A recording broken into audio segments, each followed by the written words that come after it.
Hello and welcome to a special edition of the Short Vort. This week we will have a double dose. We will have the Zosa Bracha and Bereshis. We will, with God's help, complete our cycle of focusing on from Sheni to Shlishi, and then we will continue with a focus Bli Neder in the coming year on from Shlishi to Revi in the weekly Parsha. And we'll begin with the Zosa Bracha from Sheni to Shlishi, and in this parsha we will focus on the unusual language of Tumecha v'Urecha. Normally we call it the Urim v'Tumim.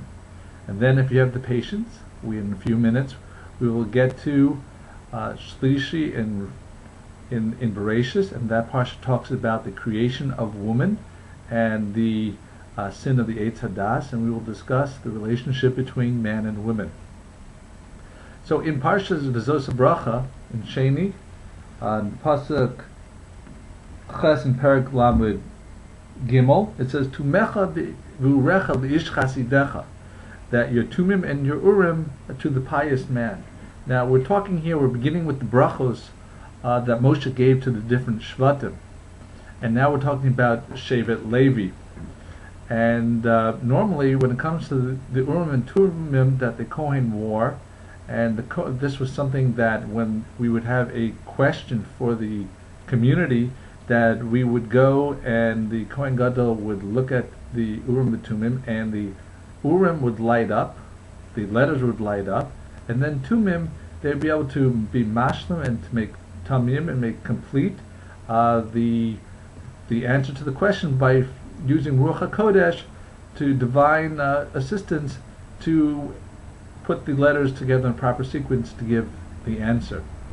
So here we have Tumecha v'Urecha, and that's unusual and that's different. And that can be explained, or can explain, through Rashi that says, Tumecha v'Urecha klape Shechina hu medaber, that this pasuk we're talking here is regarding Hashem's presence.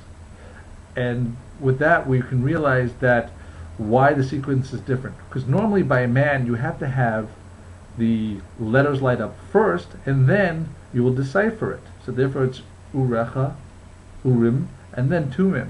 But when it comes to Hashem, then Hashem, he already knows the answer to the question. He knows the solution. But he then provides us the message by lighting up the letters for the Kohen to decipher. Therefore, when it's talking about Hashem, it is Tumecha v'Urecha. And therefore it makes sense what Rashi says, that Klape Shechina hu medaber. Now if we go to Parshas Bereshis, it says in the pasuk, it says, Al kein yazov ish es aviv, therefore man shall leave his father Vesimo and his mother, v'davak bishto, and he'll cling to his wife, v'hu lebasar echad, and they will be for one flesh. So that's Bereshis, Perek Beis, pasuk Chav Dalet.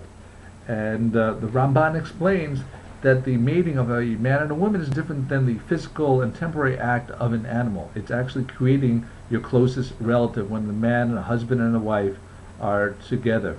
And when it comes to the way a man and a woman should approach their marriage, so the Chacham say that a husband has to honor his wife with more than he honors himself, and he has to love her as himself. He should increase his spending for her welfare in proportion to his wealth. He should not place upon her excessive fear. He should speak pleasantly to her, and he should neither be sad nor quick to anger. The wife also has obligations. She must honor her husband exceedingly. She should revere him, and all her actions should be in accordance with his will. He should be in her eyes as a prince or a king. She should do as he desires and refrain from doing whatever he dislikes. Says Reb Chaim Shmulevitz, the Rosh Hashiva from Mir in Yerushalayim, used to say that the key to successful marriage is that when each person is putting the other person first, and they're giving each other proper respect and the proper honor, then you're going to have a successful marriage. But when each one tries to put themselves first, then your marriage will not be as successful. So may we have everyone that have the wisdom of the type that comes from Urim v'Tumim and Tumecha v'Urecha, as well as having this close relationship between a husband and man. And for those that are not yet married, they should soon find your zivuk, and you should be able to be zochah to have this close relationship. We hope that you enjoy the series of the Short Vort, and that you will share them at your Shabbos table or your Yom Tov table, as the case may be. And if you could also help spread the word by sharing these videos and liking on Facebook, etc., etc., and we appreciate your support. So thank you, and have a wonderful Shabbos and a wonderful year.